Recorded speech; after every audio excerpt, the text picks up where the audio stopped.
Study करेंगे velocity time graph in one directional motion.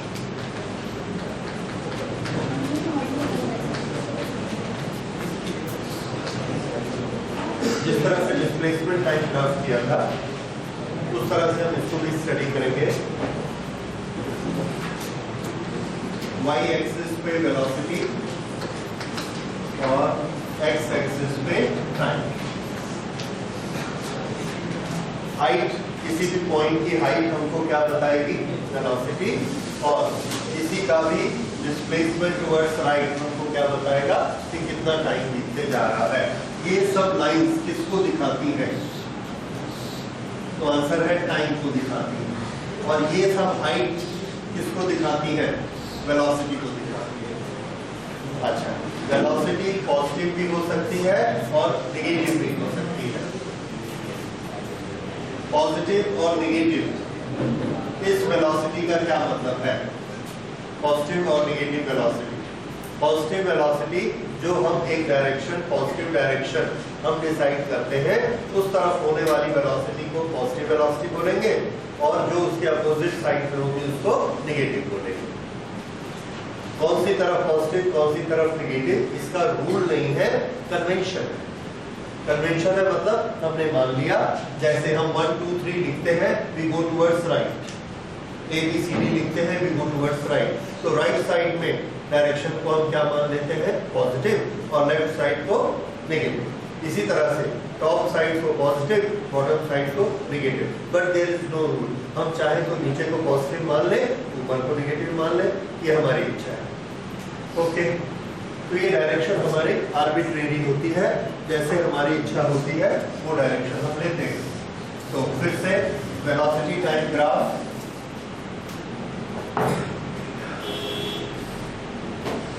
Okay, इसके अलग अलग ग्राफ स्टडी करते हैं।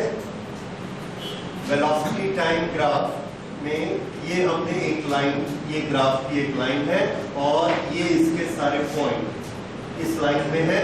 This is time and this is velocity. इस पॉइंट की हाइट हमको क्या बताती है? वेलोसिटी। ये राइट तरफ डिस्प्लेसमेंट क्या दिखाता है? टाइम। तो इतने टाइम पर, t1 टाइम पर इसकी इतनी वेलोसिटी है। लेट अस से दिस वेलोसिटी इज 10। तो इतने टाइम पर भी इसकी वेलोसिटी क्या है? 10। इतने टाइम पर भी इसकी वेलोसिटी क्या है? 10। और इतने टाइम पर भी इसकी वेलोसिटी क्या है? 10। Now what can you say about this object? Is it at rest और is it moving?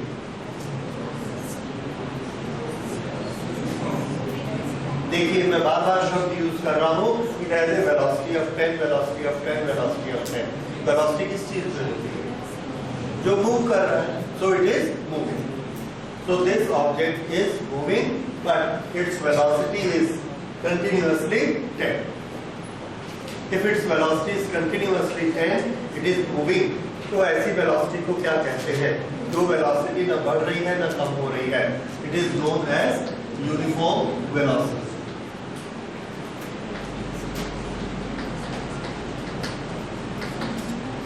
Uniform velocity. Okay. तो straight line which is parallel to time axis हमको क्या देती है? Uniform velocity.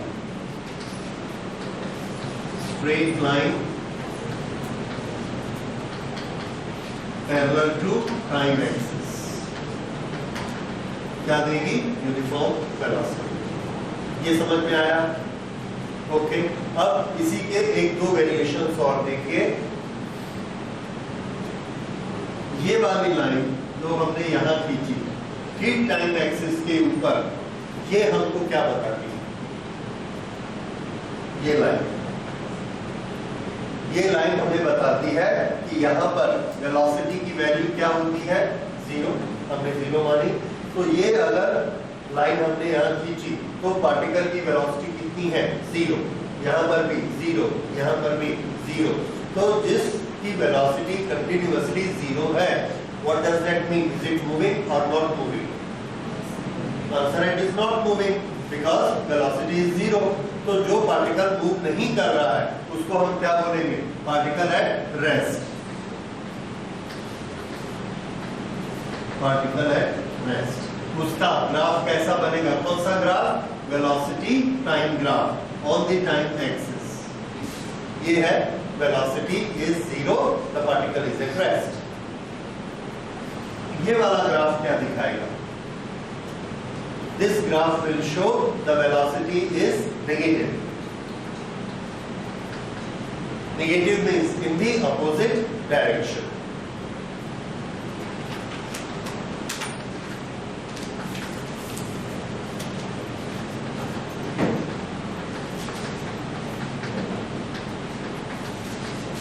Velocity in opposite direction. That is negative velocity.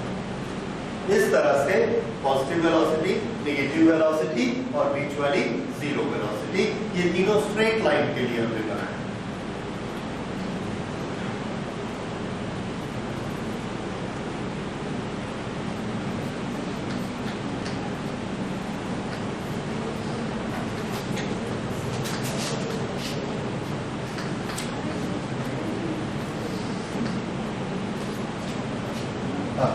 उसके बाद slope in BT graph. Slope का मतलब क्या होता है? This is velocity, this is time. Slope, ये हमने एक ग्राफ देखा, इस ग्राफ की लाइन में हमको स्लोप दिख रहा है। Now what is the measurement of slope? Measurement of slope in geometry is done by tangent. तो ये अगर एंगल थीटा है, then slope is equal to tangent of theta with respect to horizontal. Okay, tan theta is perpendicular upon base, perpendicular upon base. अब physics में आ जाइए, perpendicular हमको क्या देता है? Change in velocity from this velocity to this velocity. So this is change in velocity divided by base देता है change in time, and velocity change divided by time change. This is definition of acceleration. So this is acceleration A. So slope gives acceleration. Slope in VT graph gives acceleration. Now we can say if there are two buses moving, one has velocity time graph like this and other has velocity time graph like this, A and B, which has more acceleration out of A and B?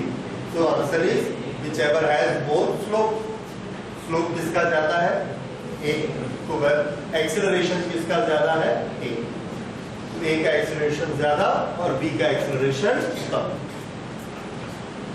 तो ये velocity का graph हो गया। Okay, अब इसमें slope में एक और चीज देखिए।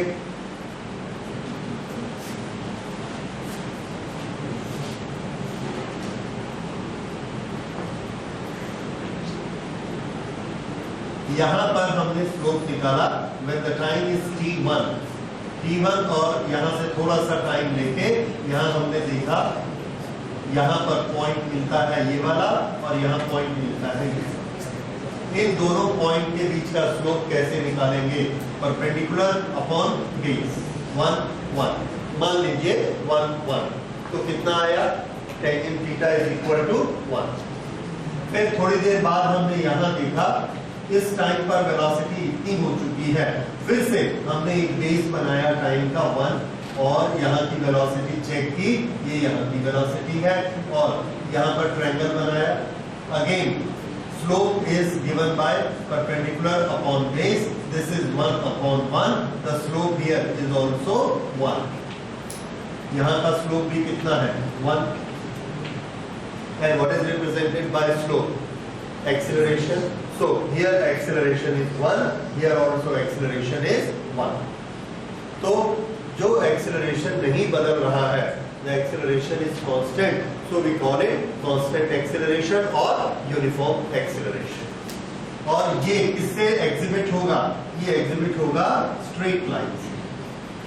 अगर ये हमारी लाइन यहाँ से ऐसे जाए और यहाँ जाकर ऐसे हो जाए, तो यहाँ का स्लोप कम है, यहाँ का स्लोप ज्यादा है, यहाँ का एक्सेलरेशन कम है, यहाँ का एक्सेलरेशन ज्यादा है, तो ऐसे एक्सेलरेशन को बोलते हैं वेरिएबल एक्सेलरेशन। वीटी ग्राफ में फिर से देखिए, वीटी ग्राफ में straight line and curve, what is the change? This is uniform acceleration and this is variable acceleration. Uniform acceleration and variable acceleration. ये VT ग्राफ में स्लोप। वेरिएबल एक्सेलरेशन अभी class 11 के scope में नहीं है। We will study problems related only to uniform acceleration, जहाँ acceleration की value एक जैसी थ्रू आउट द मोशन रहती है। तो अभी हम लोग वो स्टडी करेंगे। वेरिएबल एक्सेलरेशन कॉम्पिटिटिव सेक्शन में है, that you will see when we prepare for competitive. Okay, तो ये स्लोप का मीनिंग हो गया। अब स्लोप के अलग अलग डिजाइन देखिए, किस तरह के स्लोप हो सकते हैं।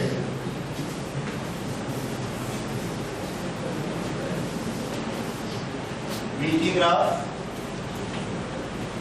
This line A and this line B, इनके मीनिंग क्या क्या है?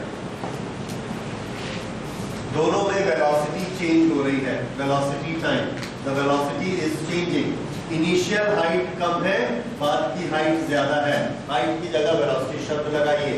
इनिशियल वेलोसिटी कम है, बाद में वेलोसिटी ज्यादा है। This is A accelerated motion, accelerated. अब इसका उल्टा देखिए, यहां पर जब टाइम कम था वेलोसिटी इतनी ज्यादा थी, जैसे जैसे टाइम बढ़ता गया, टाइम इतना हो गया, वेलोसिटी कैसी हो गई? कम हो गई, ज्यादा वेलोसिटी से कम वेलोसिटी। तो ऐसा मोशन कौन सा होता है? रिटार्डेड मोशन, रिटार्डेड मोशन या डिसेलरेशन।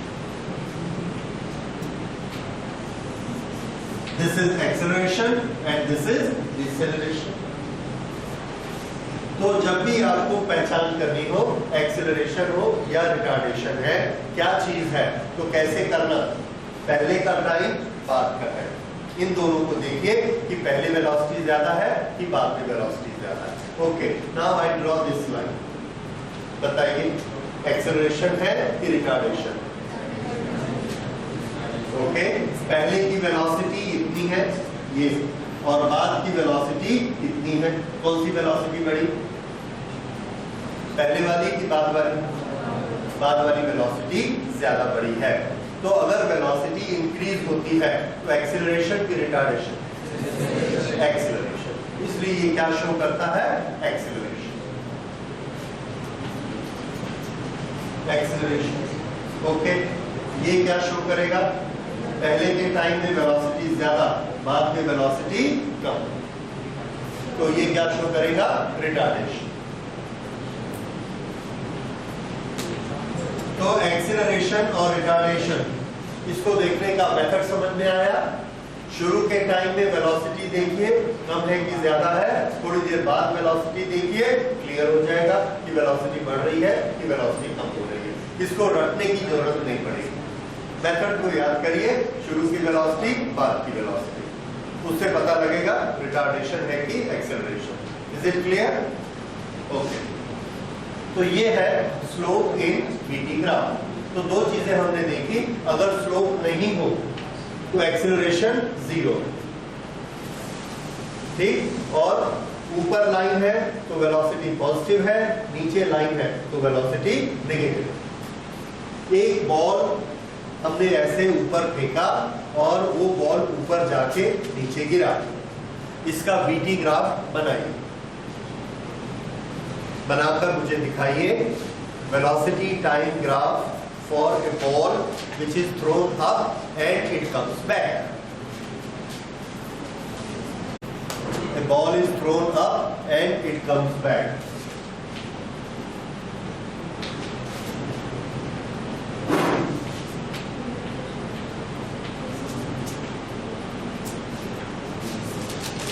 इनिशियल वेलोसिटी इसकी कैसी है, जैसे ही हमारे हाथ से छूटती है। दो चीजें बताइए मुझे, वेलोसिटी की डायरेक्शन प्लस है कि माइनस, दूसरा वेलोसिटी की वैल्यू हाई है कि जीरो है the moment it leaves our hand. जैसे ही हम यहां से ये पोर्शन जो है, this is not to be counted in the motion of ball, यहां हम उस पर फोर्स लगा रहे हैं। जैसे ही ये हमारे हाथ को छोड़ती है, वहां से आपकी काउंटिंग स्टार्ट करनी है, तो उस समय उसकी वेलोसिटी कैसी होती है, हाई। और ऐसा जाते जाते जाते वेलोसिटी क्या हो जाती है, जीरो। हाई वेलोसिटी हमारे ग्राफ में किधर आएगी, पॉजिटिव या नेगेटिव? ऊपर जा रहा है, उससे हमने क्या डिसाइड किया, पॉजिटिव। हमने ऊपर की तरफ क्या मान लिया, पॉजिटिव। ओके, वैल्यू कैसी है, when time is equal to zero, जैसे ही हमने बॉल को छोड़ा उसकी वेलोसिटी कैसी है, हाई। हाई वेलोसिटी का पॉइंट यहां मिलेगा, हाई वेलोसिटी। ये वाली हाइट क्या है, जीरो वेलोसिटी, हाई वेलोसिटी। जैसे ऊपर पहुंचती है उसको थोड़ा सा टाइम बीतता है, थोड़ा सा टाइम बीतता है, इतना टाइम बीत गया और अब इसकी वेलोसिटी हो गई जीरो, ऊपर में जा। जब इसकी वेलोसिटी जीरो हो गई तो zero velocity and so much time, point कहां मिलेगा, इस पॉइंट की हाइट कितनी होगी, जीरो वेलोसिटी के कारण इसकी height zero, zero velocity zero height, तो ये इसका पॉइंट है। फिर से थोड़ा आसान करने के लिए इसका टेबल बना देते हैं, time velocity. When the time is zero, velocity is v. When the time become t, velocity become zero. Time t बीता, ऊपर जाके वेलोसिटी क्या हो गई, जीरो। उसके बाद फिर से टाइम हुआ 2t, अब उसकी वेलोसिटी कैसी है, 2t। एक t में ऊपर पहुंचा, एक t और बीता, अब वो कहां आ गया, नीचे आ गया। वेलोसिटी कैसी है उसकी, जीरो या मैक्सिमम, गिरने के पहले वेलोसिटी फिर से मैक्सिमम। जब एक बॉल को हम ऊपर फेंकते हैं तो उसकी वेलोसिटी है 20, ऊपर जाते जाते हो गई जीरो और फिर यहां से नीचे आई तो 20। तो नीचे जब फिर वापस पहुंची तो वेलोसिटी कैसी है, मैक्सिमम v, लेकिन इसकी डायरेक्शन कौन सी, नेगेटिव, तो दिस इज माइनस। तो ये वाला टाइम है जीरो, ये वाला टाइम है t, ये वाला टाइम है 2t। तो 2t टाइम में वेलोसिटी कितनी लेनी है, माइनस v, माइनस नीचे की तरफ है, यहां से हम नीचे की तरफ जाते हैं, अगर ये प्लस v था तो ये माइनस v है, 2t ये आ गया। This is time is 2t, velocity is minus v। Then here time is t, velocity is 0. Here time is equal to 0 and velocity is equal to plus v. ये 3 point हमको मिले। Okay, ये 3 point मिलते हैं, इन तीनों को मिला देंगे तो हमको क्या मिलेगा, graph. This gives the ball is thrown up and it comes back. This is velocity time graph of that ball. ये एक स्पेशल एग्जांपल हम दे रहे हैं, बाउंसिंग बॉल। यहां से हमने एक बॉल को छोड़ा, ये बॉल नीचे जाके ग्राउंड से टकराएगी, वापस बाउंस होगी, बाउंस होके ऊपर आएगी, फिर इसकी वेलोसिटी जीरो होगी, फिर ये अपने आप नीचे गिरेगी और नीचे गिरेगी, फिर टकराएगी, टकराकर फिर से बाउंस होगी। तो इसकी वेलोसिटी में लगातार चेंजेस होते हैं। कैसे चेंजेस होते हैं, हम जब हाथ से उसको ड्रॉप करते हैं तो what is velocity of drop, zero, right. तो जैसे ही हम हाथ से छोड़ते हैं उसकी वेलोसिटी क्या होती है, जीरो।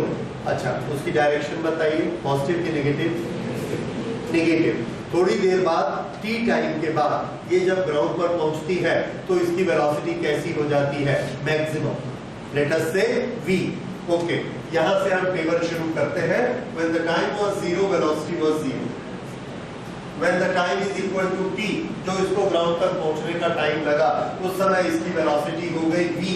क्या साइन लगाना है, माइनस। उसके बाद फिर उतना ही टाइम t और बीता। हम ये मानकर चलते हैं कि ये टोटल इलास्टिक कोलिजन है।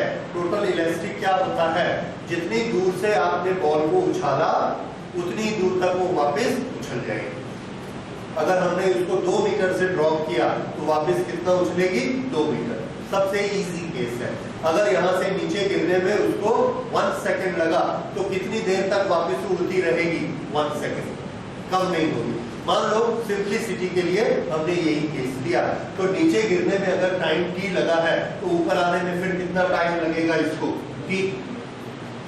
ओके, ये टाइम t लगा ऊपर आने में। जब ये लास्ट में 0t 1t टाइम और बीता तो टाइम कितना हो गया? 2t। उस 2t टाइम में ये बॉल कहाँ है? ऊपर, और ऊपर आ गई है तो इसकी वेलोसिटी कितनी हो चुकी? फिर से 0। शुरू में ड्रॉप किया, वेलोसिटी क्या थी? 0। ग्राउंड पे पहुंची t में वेलोसिटी क्या थी? -v। एक छोटी सी चीज और बीच में छूट गई, and that is very important. t instant पे 2 काम होते हैं। इधर ध्यान दीजिए पीछे वाले। हाँ, t इंस्टेंट पे 2 काम होते हैं। एक, ये ग्राउंड से टकराई, इसकी वेलोसिटी कितनी है? -v। ठीक उसी इंस्टेंट पे ये ऐसे उछली, अब इसकी वेलोसिटी कितनी है? जैसे उछलेगी +v। Very good. तो ये आपको समझ में आ गया कि यहां से हमने 0 वेलोसिटी से फेंका, वेलोसिटी बढ़ी 2, 3, 4, 10, -10, क्योंकि नीचे जा रहा है। जैसे ही टकराकर बॉल ऊपर उठी, वेलोसिटी 10 रहेगी, लेकिन डायरेक्शन बदल गई, इसलिए हम उसको क्या लिखेंगे? +10। तो t में हमारी 2 रीडिंग बनी, t -v, तुरंत t क्या बन गया? +v। और उसके बाद 1t और बीता, टाइम कितना हो गया? 2t। इस 2t में बॉल ऊपर आ गया, वेलोसिटी क्या हो गई? 0। उसके बाद 2t पे 0, 3t पे फिर से बॉल नीचे गई, उसकी वेलोसिटी क्या हो गई? -v। इसी 3t पे तो क्या हो गई? +v। ये हमेशा यहां पर क्या हो रहा है? बाउंस। ये दिस इज बाउंस, ग्राउंड से बाउंस हो रहा है। 3t के बाद फिर ये ऊपर आई, 4t पूरा हो गया, ऊपर आकर फिर कितनी हो गई? 0। अब आप समझ गए होंगे। इसके बाद फिर नीचे गिरेगी एक टाइम और, 5t। 5t में कितना आ जाएगा? -v। इसी 5t में बाउंस होके क्या बन जाएगा? ये +v। और फिर 6t में क्या हो जाएगा? 0। इतने पॉइंट काफी है हमारा ग्राफ ड्रॉ करने के लिए। और अब देखिए इस ग्राफ को हम बनाते हैं इस तरह से। यहां से टाइम लेते हैं, t = 0 and t = 0, t = 0।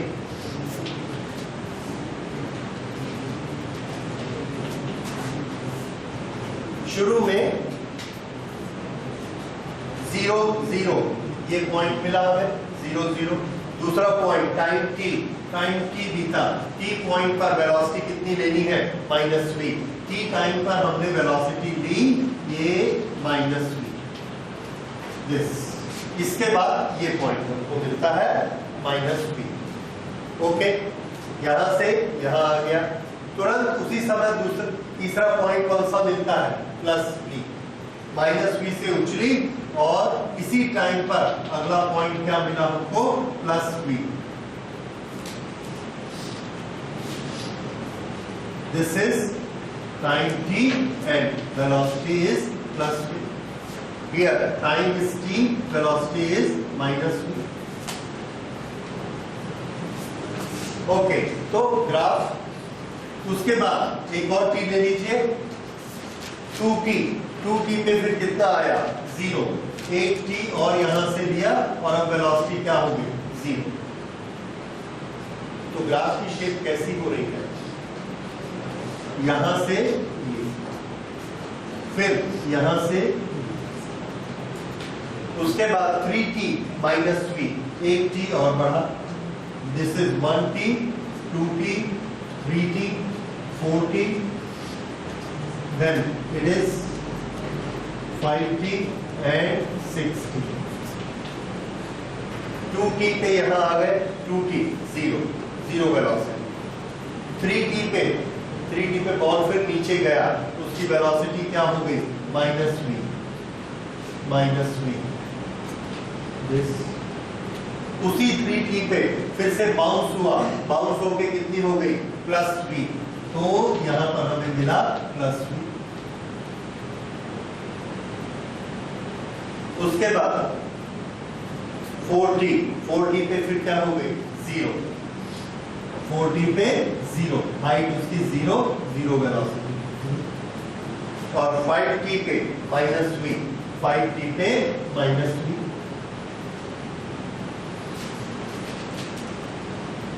Okay, उसी 5t पे फिर से +v, इसी 5t पे क्या हो गई +v,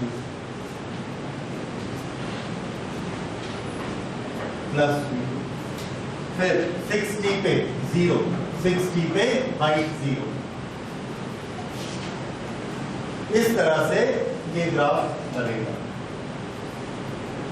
this is graph of A bouncing ball. थोड़ा सा ध्यान दीजिए, समझ में आएगा। इसमें हम सिर्फ वेलोसिटी का साइन और उसकी वैल्यू देखते हैं। बॉल ऊपर है कि नीचे है वो हमको नहीं देखना। क्यों नहीं देखना? क्योंकि ये पोजीशन टाइम ग्राफ नहीं है, वेलोसिटी टाइम ग्राफ है। सिर्फ हम उसकी वेलोसिटी देखते हैं और उसकी पोजीशन को नहीं देखते। तो ये कभी मत सोचिए कि यहाँ पर बॉल ग्राउंड पे है। ग्राउंड का पोजीशन तो ये बताता ही नहीं है। ये क्या बताता है? Velocity and time. तो 0 वेलोसिटी से शुरू किया, ग्राउंड पे पहुंचा, वेलोसिटी -v, तुरंत वो बदल के हो गई +v। फिर जब बॉल उछलकर ऊपर आता है तो वेलोसिटी क्या हो जाती है? 0। इसमें जहां जहां 0 वेलोसिटी है, बॉल कहां पर है? ऊपर में। और जहां जहां मैक्सिमम वेलोसिटी है, बॉल कहां पर है? ग्राउंड के पास। तो अगर हमसे ये पूछा जाएगा कि यहाँ पर बॉल की पोजीशन कहां है, तो यहां पर हम क्या बोलेंगे? Position is at the top.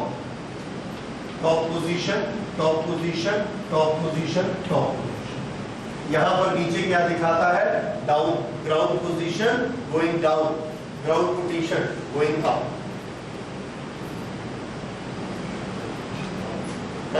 तो इस ग्राफ को बनाइए।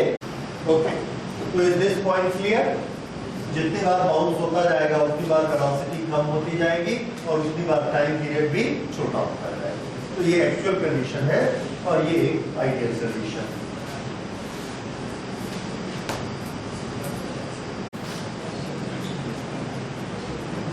Shape of a graph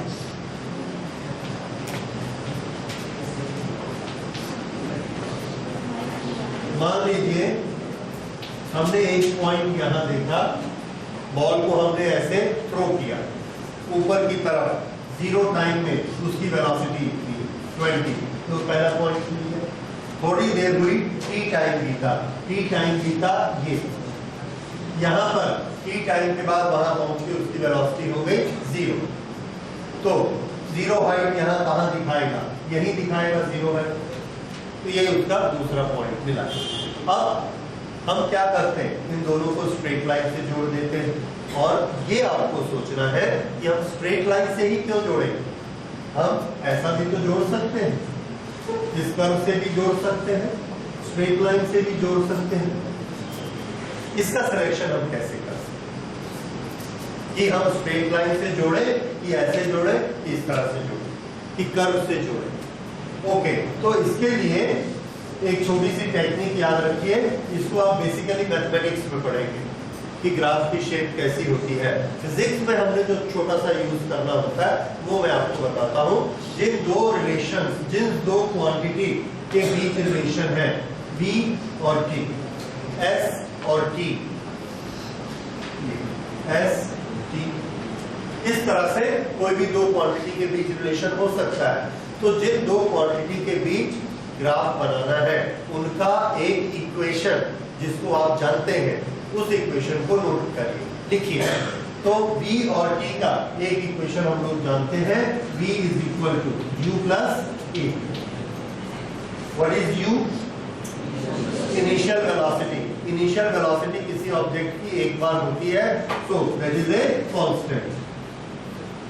initial velocity तो बार बार नहीं बदलेगी, एक बार स्टार्ट हुआ, जो वैल्यू आई वो वैल्यू फिक्स हो गई, that is a constant. Acceleration हमने बताया, एक्सीलरेशन हमने कौन सा लेना है? Uniform acceleration. So acceleration is not changing with the time. अगर acceleration change नहीं होता है, ये यूनिफॉर्म एक्सीलरेशन है, तो हमारे लिए ये भी क्या हो गया, कांस्टेंट। इस पूरे टाइम t तक एक्सीलरेशन की वैल्यू नहीं बदलती, तो ये दोनों कांस्टेंट हो गए। जब ये दोनों कांस्टेंट हो गए तो प्रोपोर्शनैलिटी किस किस के बीच में हुई, v और t, v और t। अब v is proportional to t, इन दोनों का प्रोपोर्शनैलिटी का मैथमेटिकल रेशियो यहां से देखिए, v की पावर देखिए 1, t की पावर 1 एंड 1। अब जब हम इसकी वैल्यू रखते जाएंगे, e को 2 टाइम्स करेंगे तो ये कितना हो जाएगा, 2 टाइम्स। इसको 4 करेंगे तो ये भी कितना हो जाएगा, 4 टाइम्स। दिस इज, इसका जब हम ग्राफ बनाते हैं तो ये ग्राफ हमारा बनता है स्ट्रेट लाइन। तो ऐसे में जब पावर 1 1 हो तो ये ग्राफ कैसा बनेगा, स्ट्रेट लाइन। मैथमेटिक्स में हम लोग इसको किस तरह से स्टडी करते हैं, x और y दो वेरिएबल क्वांटिटीज है। अगर हमारा इक्वेशन है y is equal to ax plus c, this is a constant, this is a constant, y और x चेंज हो रहे हैं, y की पावर कितनी है 1, x की पावर 1, तो इसका ग्राफ बनेगा स्ट्रेट लाइन, स्ट्रेट लाइन। आप बना के देखेंगे, बनेगा। मैथमेटिक्स में आप इसके और डिटेल पढ़ेंगे। उसके बाद y is equal to ax square plus bx plus c।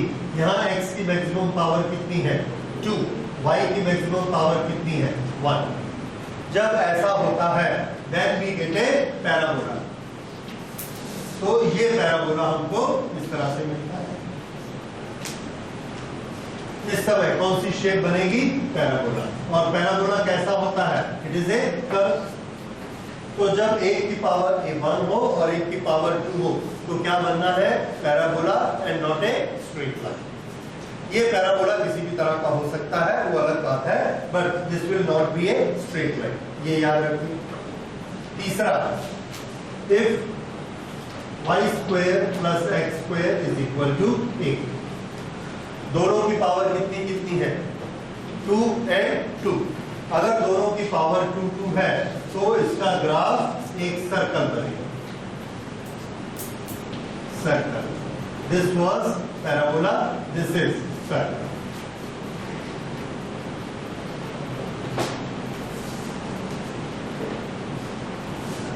चौथा, y is equal to a upon x, यानी x की पावर कितनी है -1। तो ये इसका इनवर्स ग्राफ बनेगा and that graph will be like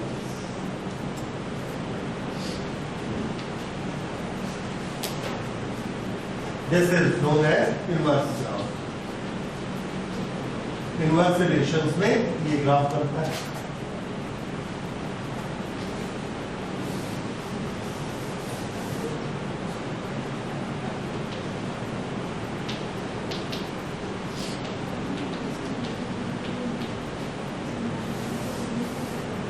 y is equal to a sin omega t।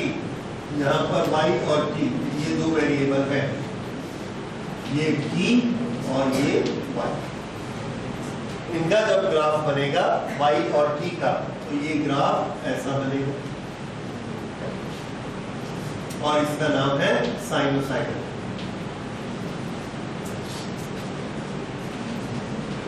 Sign का और कॉस का, दोनों फंक्शन का ग्राफ एक जैसा ही रहता है, पर स्टार्टिंग पॉइंट दोनों का अलग अलग रहेगा। a cos omega t,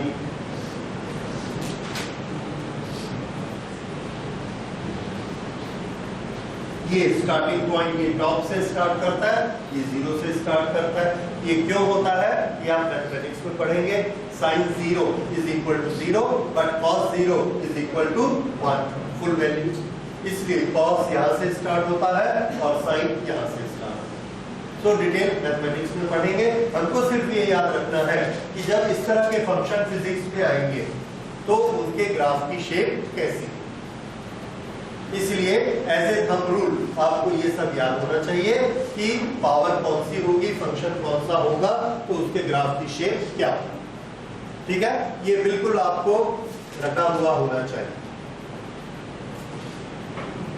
specially सबसे ज्यादा हमारे ये दो काम में आते हैं, straight line where it is 1 to 1 and this parabola where it is 1 to 2. Okay. अगर हम एक पोजीशन टाइम ग्राफ बना रहे होते हैं, पोजीशन ST, अगर ST ग्राफ हमने बनाना है तो इसकी शेप एक्सेलरेटेड मोशन में कैसी आएगी? आपने पढ़ा है ये कैसा मोशन है ST में, या सॉरी इसको हमने पढ़ा था XT, पोजीशन एंड टाइम या डिस्प्लेसमेंट टाइम। डिस्प्लेसमेंट टाइम में ये क्या बताता है? कल क्लास में पढ़ा था एक्सेलरेटेड मोशन, शुरू में स्लोप कम है, वेलोसिटी ज्यादा है, फिर वेलोसिटी बढ़ती। This is a part of parabola. कैसे पता लगा? इसका पता इससे लगेगा कि S डिस्प्लेसमेंट और टाइम t, इसका इक्वेशन कौन सा होता है?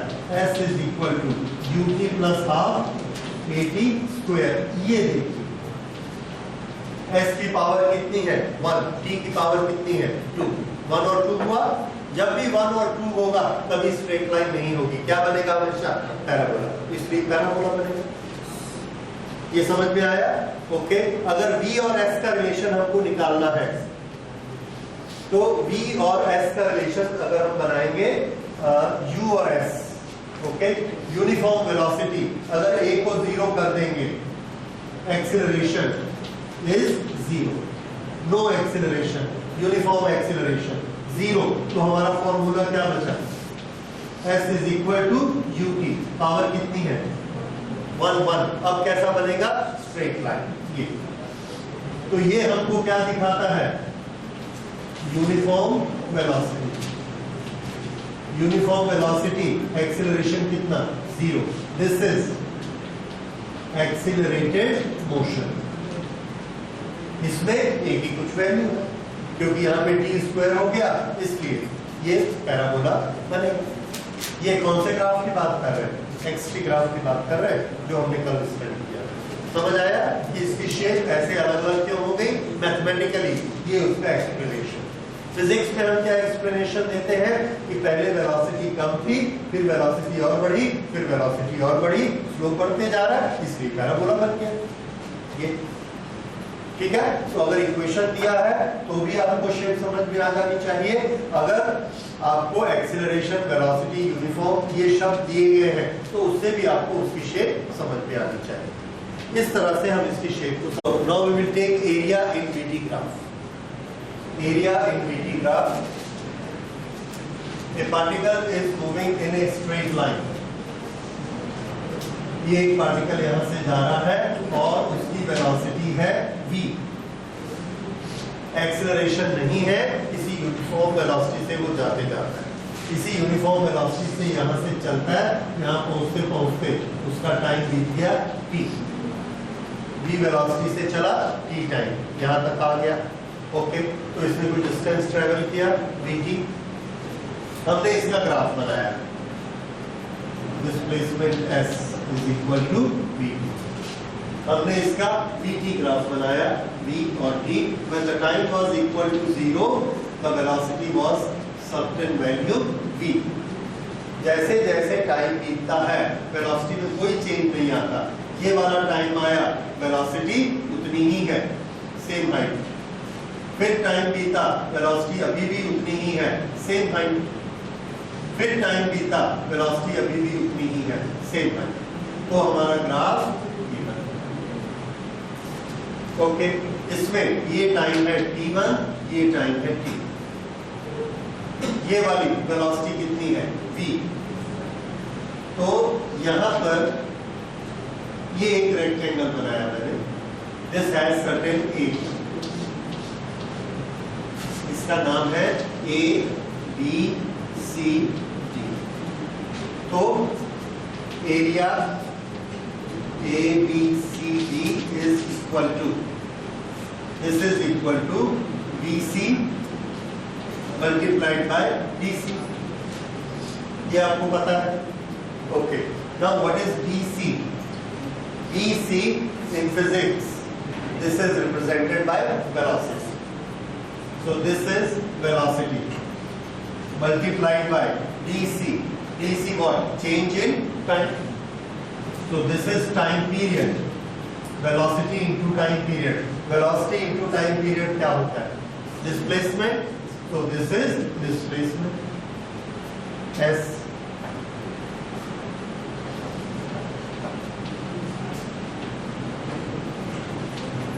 Okay. तो कहां से शुरू किया था? Area. So area in VT graph, what does it give us? Displacement. So area in VT graph gives displacement. ये हमने एक फैक्ट याद कर लिया. डिस्प्लेसमेंट कितने टाइम में डिस्प्लेसमेंट? तो आंसर है जहां से हमने शुरू किया काउंट करना t1 से, वहां से लेके टाइम t2 तक उतने का एरिया लिया, इसीलिए उतनी देर में सेटल किया गया डिस्प्लेसमेंट. तो एरिया इज ओके. ये एक छोटा सा एग्जांपल देखिए. ए train starts within 10 seconds, its velocity becomes 20. This is 20. Then it runs at the velocity of 20 up to 30 more seconds. 10 plus 30, 40 second तक वो इसकी वेलोसिटी क्या रहेगी? 20. तो इसकी हाइट क्या रहेगी? 20. सब इधर ध्यान दीजिए, लिखना बंद करिए, ध्यान देखिए. ओके. सो इसकी वेलोसिटी कितनी रहेगी? 20. जैसे ही ये 40 सेकंड होते हैं, ये अप्लाइज ब्रेक. ब्रेक लगाता है और 5 सेकंड और बीतते हैं, उसकी वेलोसिटी 0 हो जाती है. तो ये पॉइंट कहाँ आ गया? 0 वेलोसिटी पे आ गया. After 5 second at 45, this is 0 velocity. Now how much is the distance covered by the train? हमारा आंसर क्या है? How much is the distance? Straight line में ट्रेन जा रही है और इसका डिस्टेंस निकालना है. अब हमारा नॉलेज क्या कहता है? Area in VT graph gives us the distance traveled. तो इसका हम एरिया निकालेंगे and that gives us the distance. Okay. Area निकालने के लिए हम लोगों को एरिया के जो फॉर्मूलाज मालूम है, वो फॉर्मूला रेक्टेंगल के हैं और ट्रायंगल के. तो हमारी ये जो भी शेप बनती है, पहले हम इसके पार्ट कर लेंगे. ऐसे पार्ट करेंगे कि रेक्टेंगल बन जाए और ट्रायंगल बन जाए. अल्टरनेटली आपने क्लास 10th में पढ़ा है कि ये दो पैरेलल लाइन और ये दो नॉन पैरेलल लाइन, ये कौन सी शेप कहलाती है? ट्रेपीजियम. क्या कहते हैं इसको आप लोग? ट्रेपीजियम. ओके. अगर ये ट्रेपीजियम है तो ट्रेपीजियम के एरिया का सिंगल फॉर्मूला भी आपको मालूम है, half of this into this multiplied by height. Okay. आप चाहे ट्रेपीजियम से करिए, चाहे ट्रायंगल और रेक्टेंगल से करिए. फिलहाल हम ट्रायंगल और रेक्टेंगल से करेंगे. So this is our shape number 1, this is shape number 2, this is shape number 3. Okay. Total area निकाल दीजिए. एरिया की value, this base is 10. How much is the height? 20. Half base into height, 10 into 20.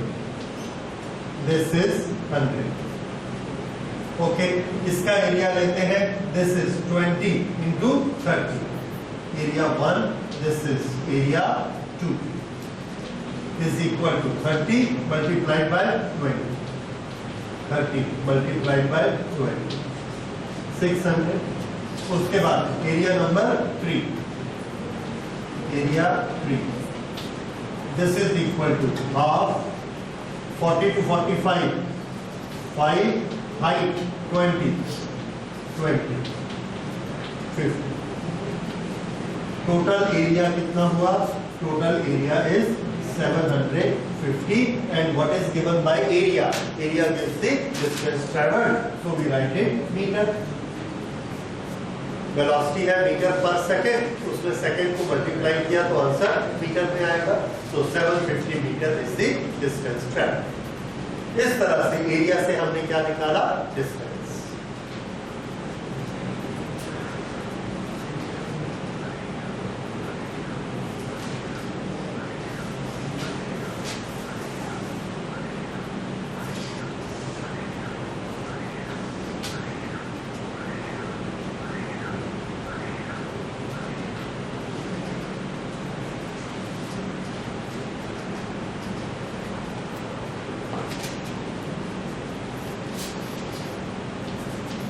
ये हो गया सबका।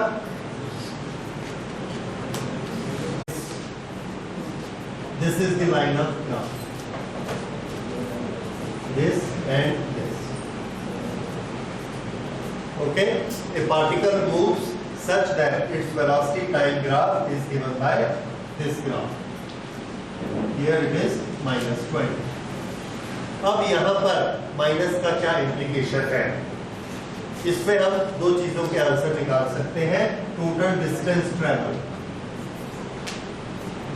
Travel and total displacement. क्या अंतर होता है दोनों में? Distance is always positive and displacement is positive as well as negative.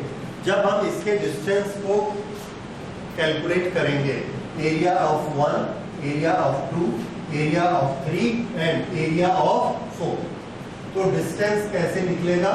Distance is equal to area 1 plus area 2 plus area 3 plus area 4 plus area 5।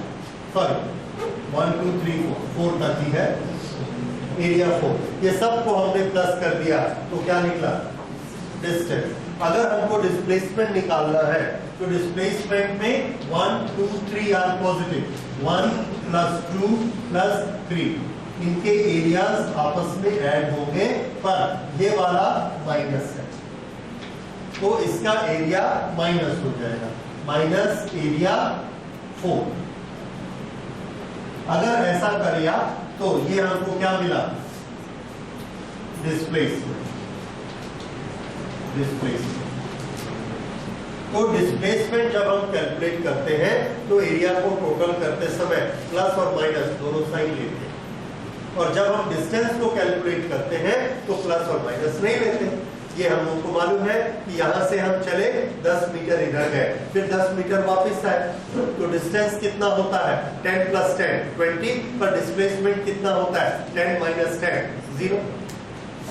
तो डिस्प्लेसमेंट में माइनस को minus रहने देना है, लेकिन जब हम डिस्टेंस कैलकुलेट करते हैं तो माइनस नहीं लेना है।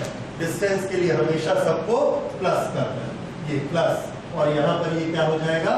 माइनस। अंतर समझ में आया? तो इससे आप इसके न्यूमेरिकल्स बना सकते हैं। तो हमने दो चीजें स्टडी की इसमें, वीटी ग्राफ में या दूसरे ग्राफ्स में। One is slope. In VT graph what is given bye slope? Slope gives acceleration. What is given by area in VT graph? Displacement. Okay, ये दो चीजें आपको याद रखनी है, और इन्हीं के बेसिस पर ही हम आगे जाके न्यूमेरिकल सॉल्व करेंगे।